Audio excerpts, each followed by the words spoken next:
बहू की मेहनत एक छोटे से गांव में रमेश और उसकी पत्नी सरला अपने बेटे रवि और बहू सीमा के साथ रहते थे। सीमा पढ़ी लिखी, समझदार और मेहनती लड़की थी। अरे सुनते हो जी, जरा नमक खत्म हो गया है, नमक ला दीजिए। अरे क्या रोज रोज की लगा रखी है तुमने। रोज नमक तुम्हारे लिए कहाँ से आएगा, इतना गाती ही क्यों हो कि तुम्हें बार बार नमक की जरूरत पड़ती है। अरे जी, नमक तो खाना ही पड़ता है। ऐसा तो है नहीं है बिना नमक के ही खाना खा लिया जाए। और आप तो ऐसे कह रहे हैं पूरे घर का खाना मैं ही खाती हूँ। अब खाना बनाऊंगी तो उसमें नमक तो डलेगा ही। अरे तो तू इससे ऐसे मुझसे ऐसे क्यों बोल रही है अजीब तरीके से। ज्यादा ओवर स्मार्ट बनने की जरूरत नहीं है। एक लाफा मारूंगा ना पलंग जाके घूमेगी। इसमें मेरी तो कोई गलती है भी नहीं है, मैं आपको पैसे दे तो रही हूँ, ये लीजिए पैसे।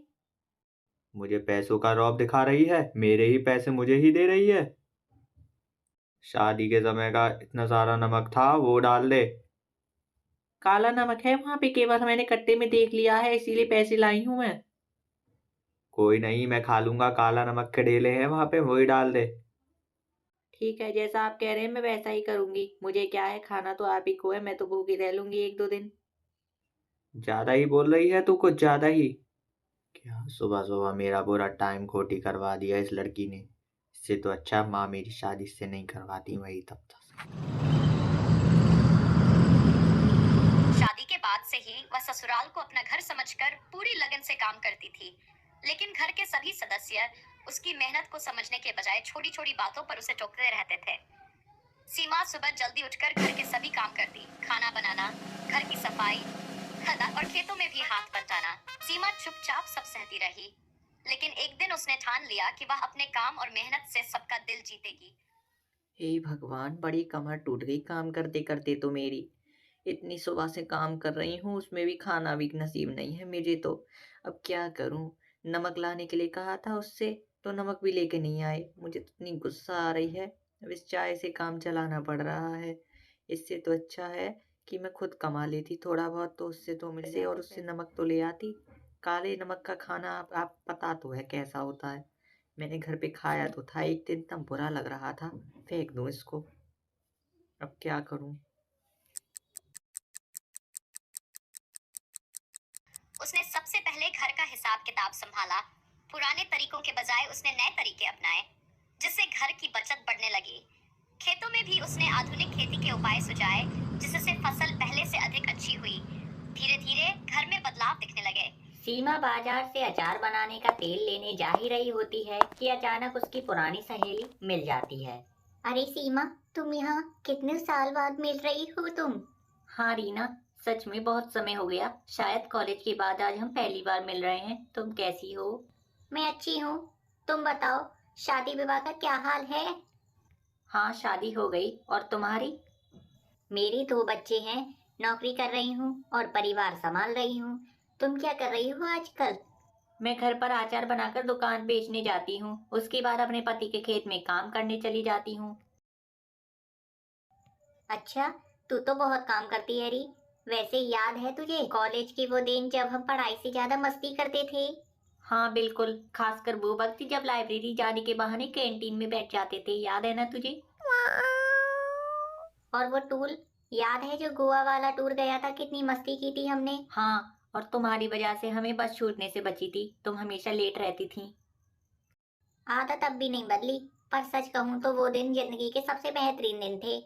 हाँ, और आज मिलकर वो सारी यादें ताजा हो गईं। हमें अब अक्सर मिलना चाहिए। सही कहा, चलो अगले हफ्ते कहीं मिलने का प्लान करते हैं। बिल्कुल, और इस बार बाकी दोस्तों को भी बुलाते हैं।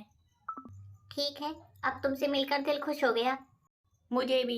चलो ठीक है, जल्दी फिर मिलते हैं। दोनों खुशी खुशी गले लगती हैं और अगली मुलाकात का वादा भी करती हैं। सीमा ने दुकान में प्रवेश किया और तेल खरीदने के लिए दुकानदार से बात शुरू की। भैया, मुझे 1 किलो के तेल का पैकेट दीजिए। यह लीजिए, 60 रुपए का है। लेकिन इस पर तो 55 रुपए MRP लिखा हुआ है, आप 60 रुपए क्यों ले रहे हैं? मैडम, ये हमारा रेट है। हम यहाँ किराया, बिजली का बिल और दूसरे खर्चे जोड़कर दाम तय करते हैं। पर MRP का मतलब है मैक्सिमम रिटेल प्राइस। आप इससे ज्यादा कैसे ले सकते हैं? मैडम, ये बात सबको पता है, लेकिन सभी जगह ऐसा ही चलता है। आप लेना चाहें तो लीजिए, वरना छोड़ दीजिए।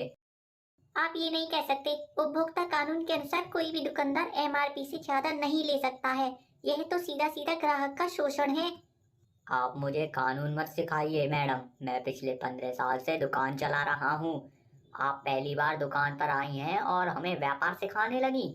और मैं भी एक जागरूक ग्राहक हूँ। अगर आपसे बात करना मुश्किल है तो मैं सीधे उपभोक्ता फॉर्म में शिकायत करूंगी आपकी। जो करना है कर लीजिए, मेरे पास और भी ग्राहक हैं, आप अकेली नहीं है जो यहाँ से सामान खरीदती हैं। क्या आपको यह एहसास नहीं है कि ग्राहकों की संतुष्टि आपके व्यवसाय के लिए सबसे महत्वपूर्ण है? सीमा की आवाज सुनकर और भी ग्राहक उसे देखते हैं। आप सही कह रही है बहन जी, यहाँ अक्सर ऐसा ही होता है। हम भी कुछ बोलते हैं तो ये दुकानदार हमें चुप करवा देता है। भैया, ये बहन जी सही कह रही हैं। आप एमआरपी रेट से ज़्यादा क्यों लेती हो? आप सबको इतना ही दिक्कत है तो जाइए और दूसरी दुकान से खरीद लीजिए। आप ग्राहकों को इस तरह धमका नहीं सकते। अगर हम ग्राहक नहीं होंगे तो आपका व्यवसाय कैसे चलेगा? ठीक है मैडम, आप ही बताइए, क्या मैं अपने खर्चे नहीं निकालूं क्या? आपको खर्चे में निकालने का मतलब ये नहीं है कि आप कानून तोड़े। अगर एमआरपी रेट 55 रुपए है तो आपको 55 रुपए ही लेने चाहिए। देखिए मैडम, यहाँ हर चीज के दाम बढ़ रहे हैं, हम भी मजबूरी में ऐसा कर रहे हैं। अगर सब कुछ एमआरपी पर बेचे तो हमें मुनाफा नहीं होगा। यह आपकी समस्या हो सकती है, लेकिन इसका समाधान कानून तोड़कर नहीं किया जा सकता। अगर आपको दिक्कत है तो आप व्यापार बंद कर दीजिए ना। अब आप मुझे बताएंगी कि व्यापार कैसे करना है? मैं नहीं बल्कि उपभोक्ता अधिकार सिखाएंगे। दूसरे ग्राहक और दुकानदार के आसपास के लोग बहस को शांत कराने की कोशिश करते हैं। देखिए भैया, यह झगड़ा बढ़ाने से अच्छा है कि आप गलती मान लें और सही दाम पर सामान बेचें। ठीक है मैडम, मैं आपको 55 रुपए में यह पैकेट दे देता हूँ। यह सिर्फ मेरे लिए नहीं है, आपको हर ग्राहक से सही दाम ही लेना चाहिए। हाँ, मैं कोशिश करूँगा आगे से ऐसा ना हो। कोशिश नहीं, यह आपकी जिम्मेदारी है। सीमा ने तेल का पैकेट 55 रुपए में खरीदा, लेकिन उसने यह तय किया कि वह इस घटना की रिपोर्ट उपभोक्ता फॉर्म में जरूर करेगी, ताकि भविष्य में इस तरह की समस्या ना हो। सरला ने देखा कि सीमा के बनाए अचार पसंद किए जा रहे हैं और उनकी बिक्री से अच्छा मुनाफा हो रहा है। सुबह का समय है। बहू पूजा के बाद रसोई में नाश्ता बना रही है। सास की तबीयत कुछ ठीक नहीं है और उन्होंने बहू से एक काम करने को कहा था जो बहू भूल गई। इस पर सास ने गुस्से में कुछ कठोर शब्द कह दिए। बहू, मैंने तुमसे कल रात कहा था कि बाजार में मेरी दवाई लानी है। क्या तुम्हें मेरी बात इतनी मामूली लगी कि तुमने ध्यान ही नहीं दिया? माँ जी, मैं लाना चाहती थी, लेकिन कल घर के बाकी कामों में व्यस्त हो गई। मैं माफी चाहती हूँ। तुम्हारा यही बहाना हर बार रहता है। इतनी गैर जिम्मेदार बहू मैंने पहले कभी नहीं देखी। तुम्हारे बिना मुझे खुद ही सब कुछ करना पड़ेगा। बहू चुपचाप काम में लग जाती है, लेकिन उसकी आंखों में आंसू आ जाते हैं। वह सोचती है कि उसने गलती की है और अब स्थिति को सुधारने की वह कोशिश करेगी। दोपहर का समय था। सास अपने कमरे में बैठी हुई थी और बहू की चुप्पी और उदासी को याद कर रही थी। उन्हें अपने कठोर शब्दों का एहसास होता है। मैंने बहू से इतने कठोर शब्द क्यों कहे? वह तो हमेशा घर के लिए इतना करती है। मेरी बात भूल जाना उसकी गलती हो सकती है, लेकिन मैं उससे इतना नाराज क्यों हो गई? मुझे उससे माफी मांगनी चाहिए। सास बहू के कमरे में जाती है, जो अपने कमरे में कपड़े तय कर रही थी। सास धीरे से कमरे के अंदर आती है। बहू सास को देखकर खड़ी हो जाती है। बहू, क्या मैं अंदर आ सकती हूँ? माँ जी, आप ऐसा क्यों कह रही हैं? यह भी आपका ही कमरा है, बैठिए। बेटा, मैं तुमसे कुछ कहने आई हूँ। सुबह मैंने जो कहा उसके लिए मुझे बहुत पछतावा हो रहा है। मुझे इतनी कठोरता से बात नहीं करनी चाहिए थी तुमसे। माँ जी, आप ऐसा क्यों कह रही हैं? मैं जानती हूँ कि मैं आपकी बात भूल गई, गलती मेरी थी। आपको मुझ पर गुस्सा आना स्वाभाविक है। बेटा, गुस्सा करना सही नहीं था। तुम इस घर के लिए इतना करती हो और मैंने तुम्हारी इस छोटी सी गलती पर तुम्हें डांट दिया। मुझे समझना चाहिए था कि तुम अकेली सब कुछ नहीं संभाल सकती। माँ जी, आपकी ये बात सुनकर मुझे बहुत अच्छा लग रहा है, लेकिन सच कहूँ तो मुझे आपकी डांट से ज्यादा इस बात का दुख था कि मैंने आपकी उम्मीदों पर खरा नहीं उतर पाई। तुम्हारी इतनी विनम्रता देखकर मेरा दिल पिघल जाता है। सच कहूँ तो तुम्हारी जैसी बहू मिलना मेरे लिए एक आशीर्वाद है। लेकिन कभी कभी मेरे शब्दों में कठोरता आ जाती है। मैं वादा करती हूँ कि आगे से ऐसा नहीं होगा। माँ जी, आप मुझसे कभी भी कुछ भी कह सकती हैं। मैं इसे आपकी सिखावटी मानती हूँ। और अगर मैं कभी गलती करूँ तो मुझे सुधारना आपका अधिकार है, लेकिन मैं वादा करती हूँ कि आगे से आपकी हर बात का ध्यान रखूंगी। बेटा, मैं तुम्हें बहू नहीं अपनी बेटी मानती हूँ, और माँ बेटी के रिश्ते में कभी कभी ऐसे छोटे मोटे मतभेद हो ही जाते हैं, लेकिन ये मेरा कर्तव्य है कि मैं तुम्हारी भावनाओं का भी ख्याल रखूं। माँ जी, आप जैसा सोचती हैं वैसा हर कोई नहीं सोचता। आपके इन शब्दों ने मेरे दिल को छू लिया है। मैं खुद को इस घर का हिस्सा महसूस करती हूँ, और यह सब आपके ही कारण हुआ है। शाम का समय हो गया था। सास और बहू एक साथ बैठकर चाय पी रही हैं। बहू, तुम्हें पता है, जब मैं इस घर में नई आई थी तो मेरी सास भी कभी कभी मुझसे कठोर बातें कह देती थी, लेकिन मुझे समझ आया कि उनका उद्देश्य सिर्फ मुझे सिखाना था। अब मैं समझ सकती हूँ कि मैं भी अनजाने में वही गलती कर देती हूँ। माँ जी, मैं जानती हूँ कि आप जो कुछ भी कहती हैं वह मेरे भले के लिए होता है, लेकिन जब आप इतनी नरमी से माफ़ी मांगती हैं तो मैं समझती हूँ कि आप कितनी दयालु और महान हैं। बेटा, यह घर तुम्हारा ही है। तुम्हारी खुशी इस घर की खुशहाली है। अगर तुम्हें कभी लगे कि मैं ज्यादा सख्त हो रही हूँ तो तुम मुझे बताना। हम दोनों मिलकर इस घर को स्वर्ग बना सकते हैं। जी माँ जी, मैं आपकी ये बात हमेशा याद रखूंगी। मैं वादा करती हूँ कि मैं इस घर की हर जिम्मेदारी को अपनी जिम्मेदारी समझूंगी। और मैं वादा करती हूँ कि तुम्हें कभी यह महसूस नहीं होने दूंगी कि तुम इस घर की बहू हो। तुम मेरी बेटी हो और हमेशा रहोगी। शाम का समय है। उसके पति खेत से लौटे थे। डिनर के दौरान किसी छोटी बात पर उनकी पत्नी से बहस हो जाती है। पति गुस्से में बोलते हैं, तुमसे एक बार कहा था कि मेरा चावल के बीज ढूंढ कर रखना, लेकिन तुम्हें तो अचार के काम से फुर्सत ही नहीं मिलती है। सुनिए, मैं समझती हूँ कि आपको गुस्सा आया है। आपके बीज ढूंढना मेरी जिम्मेदारी थी। माफी से क्या होगा, तुम्हें समय की अहमियत तो समझनी चाहिए। आप सही कह रहे हैं। मैंने समय का ध्यान नहीं रखा, लेकिन मैं वादा करती हूँ कि आगे से ऐसी गलती कभी भी नहीं होगी।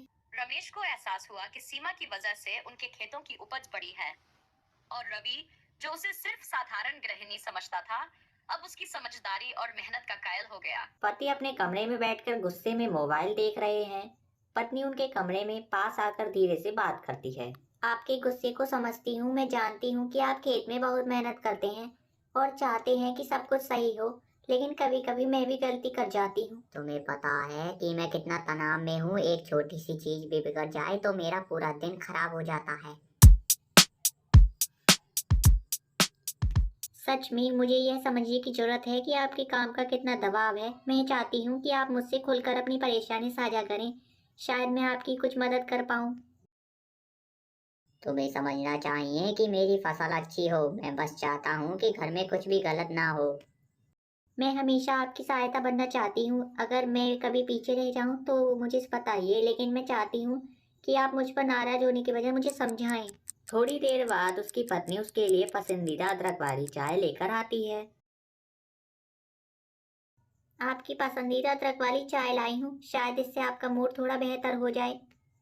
तुम्हें कैसे पता कि मैं अभी चाय पीना चाहता था? आपके चेहरे को देखकर मैं सब समझ जाती हूँ। मैं चाहती हूँ कि आप मुझसे नाराज ना रहें। मैं सच में अपनी गलती मानती हूँ। ठीक है, मुझे भी माफ करना कि मैं इतना गुस्सा हो गया। शायद मैं तुम्हें समझने के बजाय ज्यादा कठोर हो गया। आपके गुस्से में भी आपका प्यार झलकता है, लेकिन मैं चाहती हूँ कि आप मुझसे गुस्से की बजाय आराम से बात करें। इससे हम दोनों एक दूसरे को बेहतर समझ पाएंगे। तुम सच कह रही हो। मुझे गुस्सा नहीं करना चाहिए था। मैं वादा करता हूँ कि आगे से धैर्य रखूंगा। उस दिन से सीमा को घर में वह मान सम्मान मिला जिसकी वह हकदार थी। उसकी मेहनत और लगन ने न केवल उसका जीवन बदला, बल्कि पूरे परिवार को एक नई दिशा दी। सीख: मेहनत और लगन का फल देर से ही सही, लेकिन मिलता जरूर है।